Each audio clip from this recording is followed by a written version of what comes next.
Hey guys, I'm Anna, and today I'm going to show you how to get Paramount Plus app on your smart TV.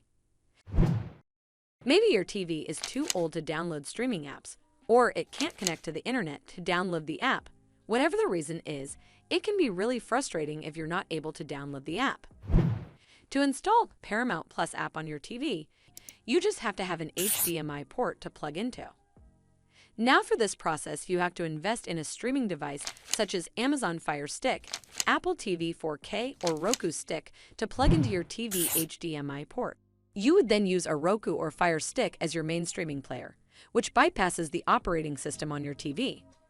Well, I hope you found this video helpful, and if you did, then make sure you give this video a super thanks by clicking on this heart icon to help support the channel, and don't forget to hit that subscribe button.